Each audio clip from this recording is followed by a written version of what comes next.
네, 로마서는 우리에게 복음이 무엇인지를 가르쳐 줍니다. 복음은 우리가 믿음으로 의에 이르는 그 아들 안에서 우리에게 주신 하나님의 은혜입니다. 우리가 복음을 믿고 또 은혜를 누렸다는 것은 단순히 하나님의 예정과 선택을 받았다는 것일 뿐만 아니라 하나님의 큰 긍휼하심을 입었다는 뜻이죠. 그러므로 그러한 자비하심을 입은 성도들은 이제 하나님이 기뻐하시는 사한 제사를 드리는 삶을 살아가게 됩니다.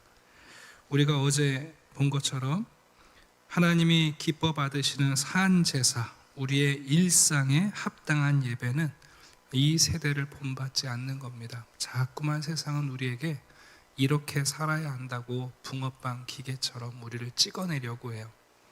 성도들은 그럴 때마다 우리의 마음을 새롭게 하고 변화를 받고 분별력을 가지고 마땅히 생각할 것을 생각하면서 우리가 어떻게 하나님의 그 믿음의 분량대로 살아갈 것인가 이제 지혜를 구하게 돼요. 관점이 바뀌게 되는데 생각이 바뀌게 됩니다. 그래서 우리가 모든 하나님이 우리에게 주신 사람들을 공동체로 이해하게 되고 우리 가운데 그 누구도 이제 자기를 위하여 살지 않는 거죠. 하나님의 크신 자비와 긍휼을 입었다는 것은 지금 내게 주어진 삶은 여러분 너무나 당연한 것이 아니에요. 하나도 당연한 게 없어요. 그래서 우리는 그 순간부터 이제 우리 자신을 위하여 살지 않고 하나님이 성령 안에서 주신 은사를 따라 이제 우리가 누군가를 사랑하고 하나님을 사랑하는 삶을 살아가게 됩니다. 바울은 그 사랑의 삶이 우리의 실제적인 삶에서 어떤 영향력을 미치는지를 우리에게 가르쳐 주려고 합니다. 오늘 9절부터 12장 마지막 21절까지의 내용이 사실은 하나의 큰 문단이에요. 9절을 잠깐 보시겠어요? 사랑에는 거짓이 없나니, 다시 말하면 진실한 사랑을 얘기해요. 진실한 사랑이 필요하다. 왜냐하면 악을 미워하고 선에 속하기 위해서. 여러분, 바울은 낭만주의자가 아니에요. 성도가 살아가는 우리의 삶에는 분명히 선한 것도 있고 악한 것도 있어요. 내가 예수 믿고 나면 우리의 세상이 다 정리돼서 선만 남아있는 게 아니라 우리의 삶에 악도 있는 거예요. 그러면 성도는 진실한 사랑을 통해서 마땅히 생각할 생각을 가지고 분별력과 지혜를 가지고 선을 택하고 선에 속하려고 하는 거죠. 우리 한번 12장 마지막을 한번 가볼까요? 결론이 뭐예요? 그래서 21절? 그렇죠. 악에게 지지 말고 선으로 악을 이기라. 지금 9절부터 21절까지 하나의 큰 문단을 갖고 있어요. 결론이 이런 거예요. 성도들아, 우리가 하나님의 그 큰 사랑을 입었으니 우리 안에 그 사랑이 진실한 사랑이 될 때 우리는 이 땅에 분명히 선과 악이 있지만 선을 택하게 될 것이고, 그리고 우리가 선을 택함으로 악을 이기게 되는 성도의 삶을 살게 될 거다. 지금 그 얘기를 하시는 거예요. 자, 그러면서 10절, 11절, 12절, 13절까지 내용을 쭉 보시게 되면 어떤 이야기가 나오냐면 성실해야 한다.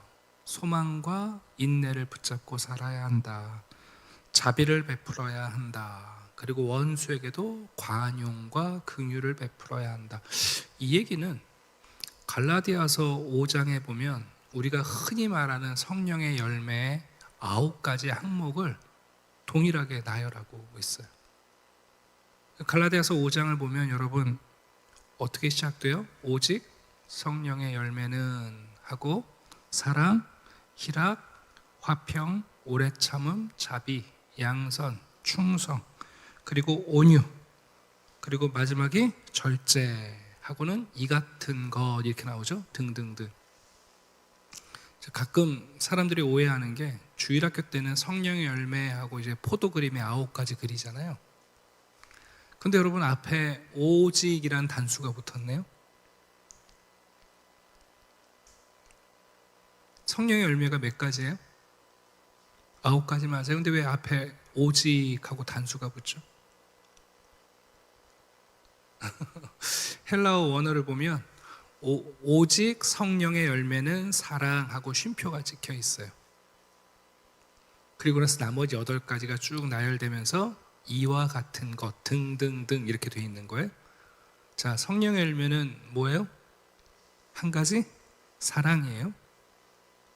그런데 그 사랑이 왜 우리 여러분 옛날 기억나세요? 삼각형 유리 프리즘이라고 하죠. 햇빛에 프리즘을 쐬면 어떻게 돼요? 우리 교회 이름? 네, 무지개가 보이죠? 네, 프리즘에 햇빛이 통과하면 갑자기 7색깔이 쫙 무지개가 보여요. 여러분, 갈라디아에서 말하는 성령의 열매는 한 가지, 오직 사랑이에요. 그런데 그 사랑이 성도들의 삶을 관통하면서 여러분 오래 사랑하는 게 뭐예요? 그게 충성이에요. 여러분, 그 사랑을 기뻐하는 게 뭐예요? 그게 희락이에요. 누군가를 사랑으로 대해주는 게 뭐예요? 그게 온유예요. 그러니까 우리가 흔히 성령의 열매 그렇게 말하는 거기 나오는 항목들은 사실은 사랑 하나인데, 그 사랑이 성도들의 삶 속에서 악을 버리고 선을 택하게 될 때, 그때 자비, 양선, 충성, 온유, 절제, 전부 다 그건 사랑이라는 것이 우리의 삶에서 나타나는, 마치 햇빛이 프리즘을 통과하면 무지개 색깔이 나타나는 것처럼 우리의 삶에서 드러나는 다양한 사랑의 현상들을 얘기하는 거예요. 이해가시죠? 오늘 아주 중요한 걸 깨달으셨어요. 이제 왜 오직이라고 단수를 썼을까? 맞아요. 성령의 열매는 사랑이에요. 그 사랑이 우리들의 삶 속에서 선하게 발휘되어질 때 다양한 선한 열매들 맺게 되는 거예요. 오늘 본문도 마찬가지예요. 바울이 이렇게 말하잖아요. 사랑에는 거짓이 없다. 진실한 사랑은 악을 미워하고 우리를 선에 속하게 만든다. 그리고 나서 그 진실한 사랑이 선택하게 만드는 선이 무엇인지를 소개하기 시작하는 거예요. 마치 갈라디아서 5장에 나오는 현상들처럼 하나씩 살펴봅시다. 먼저 뭐예요? 10절을 보니까 존경하는 거죠. 상대방을 존중하는 거예요. 빌립보서에서 우리에게 말한 것처럼 다른 사람을 나보다 낮게 존귀하게 여겨라 그러셨잖아요. 제가 말씀드렸죠. 기독교에서 말하는 겸손은 유교에서 말하는 겸손과 다르다. 유교식 겸손은 나를 낮추는 거지만 기독교의 겸손은 상대방을 높이는 거예요. 나를 낮추는 것은 그런 겸손을 추구하면 상대방과 내가 같이 낮아져야 되기 때문에 하향 평준화되는 겸손이에요. 기독교적인 겸손은 상대방을 높이고 상대방도 나를 존중함으로 상향화되는 겸손이에요. 전혀 달라요. 여러분, 사랑이 우리로 하여금 항상 선한 것을 택하게 만들 때 우리는 형제들을 존중하게 돼요. 그게 여러분 10절에 나오는 거예요. 형제를 사랑한다는 게 뭐냐? 서로 우애하고 존경하기를 뭐 한다고요? 먼저 한다고요. 우리 무지개교회에서 제가 지겹게 하는 인사잖아요. 당신이 저보다 잘 되기를 원합니다.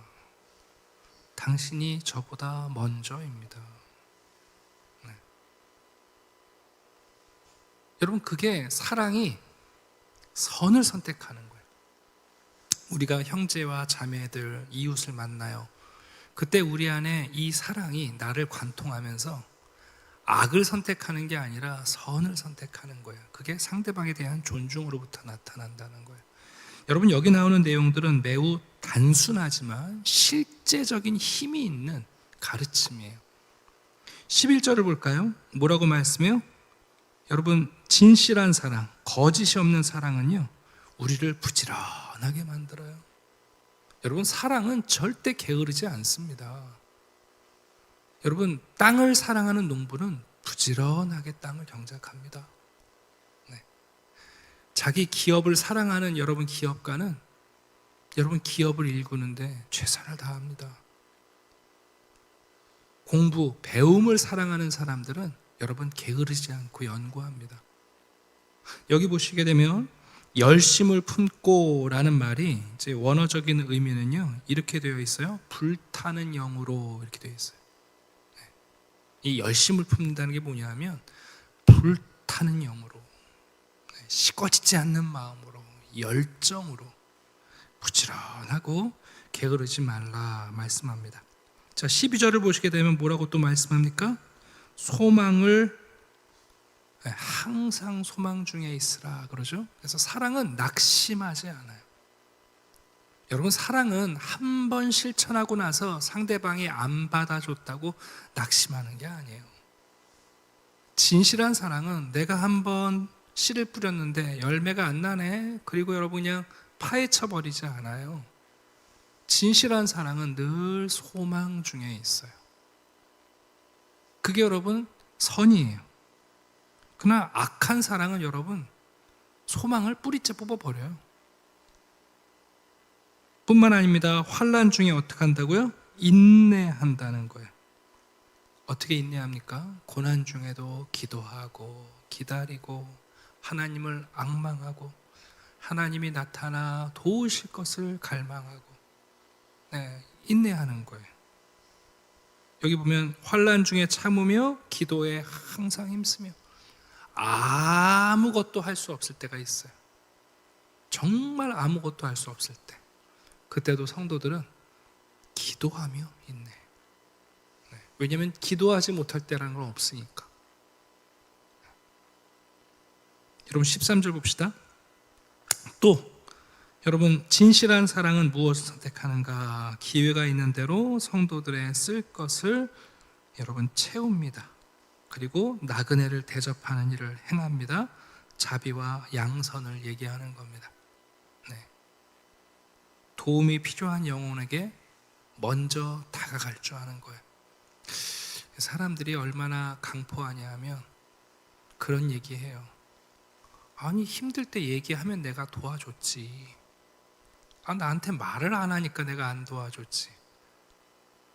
나도 도와줄까 말까 고민했는데. 근데 여러분 참된 자비는 뭐냐면 양선은 필요가 보이면 내가 먼저 한 걸음 나아가는 거예요. 물론 이제 우리 한국 사람들이 돗자리 깔아놓으면 하던 일도 안 하니까 그렇긴 합니다만, 선에 속한다는 게 뭐냐? 성도들의 쓸 것을 공급하고 나그네를 대접하기로 애쓰는 거예요. 우리 주일날 말씀 전했죠? 아브라함의 환대. 아브라함의 환대. 그래서 얘기하는 거 아니에요. 부지 중에 천사를 영접하는 일이 벌어진다. 아니 그냥 내 집 앞 지나가는 사람인데 뭘 그 나그네들을 그렇게까지 여러분 환대합니까? 그게 여러분 이 땅에서 우리가 살아갈 때 선에 속하는 거예요. 그냥 저 사람이 내 앞을 지나가든 말든 맹숭 그게 아니라 우리가 그 순간에 어떻게 진실한 사랑으로 선을 택할 것인가. 그리고 나서 이제 14절부터 21절까지 또 하나의 작은 문단을 이루고 있는데요. 관용과 긍휼을 베풀 것을 얘기해요. 너희를 박해하는 자를 축복하라. 여러분 참 얼마나 치열한 현실입니까? 우리가 예수를 믿는 것 때문에 박해받을 수 있는데 나를 박해하는 사람들을 축복하래요. 축복하고 저주하지 말라. 나를 박해하는 사람들을 저주하기 쉽죠. 근데 그건 또 내가 선이 아니라 악을 택하는 거잖아요. 여러분 이 본문의 내용은 9절에 걸려 있어요.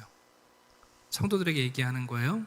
야, 우리가 산 제사로 하나님이 받으실 만한 합당한 삶으로 살아간다는 건 뭐냐 하면 진실하게 사랑하는 거다. 그 진실한 사랑은 늘 우리의 모든 상황 가운데 악이 아니라 선을 택하게 만든다. 그래서 성도는 이 사랑으로 선을 택함으로 악을 이기게 된다. 그러면 우리가 상황 속에서 선을 택하는 결과가 뭐냐? 정말 성령이 우리 안에 불타는 열정을 주셔서 우리가 게으르지 않게 한다. 사랑은 부지런합니다. 여러분, 사랑하는데 상대방에게 게으르게 행한다? 그거 사랑 아닙니다. 정말 사랑 아닙니다. 여러분, 우리의 환경을 보면 낙심할 수 있죠. 그러나 사랑은 끝까지 소망을 놓지 않습니다. 사랑하는 사람들은 아무것도 할 수 없을 때 여러분, 기도를 붙잡고 인내합니다.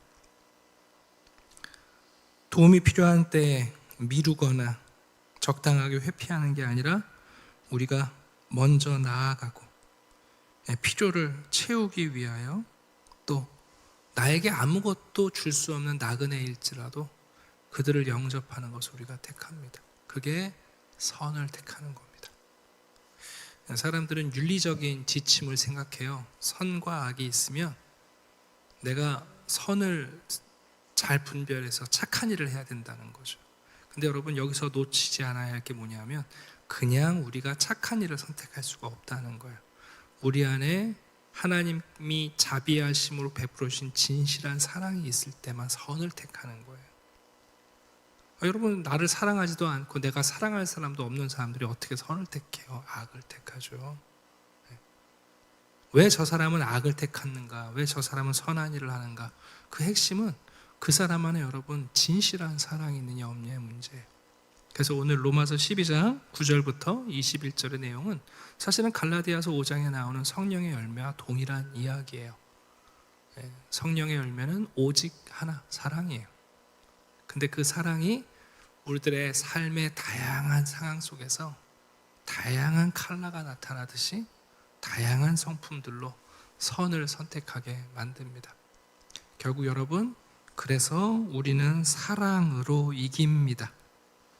그래서 19절 보시게 되면 이렇게 부르는 거예요. 바울이 뭐라고 불러요? 내 사랑하는 자들아. 그래서 그리스도인이라는 호칭은 또 다르게 말하면 사랑하는 자들이란 뜻이에요. 그리스도인이라는 교회 안에서 부르는 우리의 명칭이 세상에 나아가서도 그리스도인으로 불리면 안 되고 사랑하는 자로 불려야 돼요.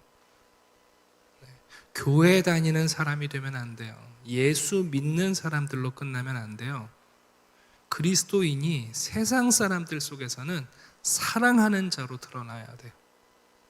그러면 여러분, 결론, 악에게 지지 않고 선으로 악을 이기는 놀라운 믿음의 승리를 가져옵니다. 여기 나오는 이 이야기들은 매우 단순합니다만 매우 힘있는 실적인 지침이에요. 오늘도 하나님의 자비하심을 받았다면 그 하나님의 긍휼의 사랑 안에서 우리도 진실하게 사랑하며 선을 택합니다. 선과 악의 선택의 기로에 있었을 때 이익을 생각하면 선을 택하기가 어렵습니다. 두려움이 우리를 휩싸이면 또 우리도 악을 택하게 돼 있어요. 우리가 우리의 지혜로 예상하고 가늠하면 또 우리도 뻔한 악을 택해요. 세상의 본을 택한단 말이에요. 그러나 우리 안에 사랑이 여러분 역사할 때 두려움을 이기고 용기를 이기고 세상 사람들이 말하는 본을 뛰어넘어서 사랑의 일들을 택하게 됩니다.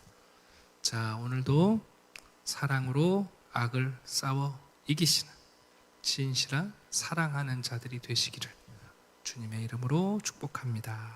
기도하겠습니다. 아버지 하나님, 감사합니다. 복음은 사랑입니다. 하나님께서 우리를 위하여 선을 택하여 주셨습니다. 원수되었던 죄인인 우리를 하나님이 먼저 사랑하셔서 그 진실한 사랑으로 우리를 존중해 주시고 우리를 참아 주시고 우리를 인내해 주시고 우리의 필요를 공급하시며 악에 속한 우리를 선하신 하나님의 자녀로 붙잡아 주십니다.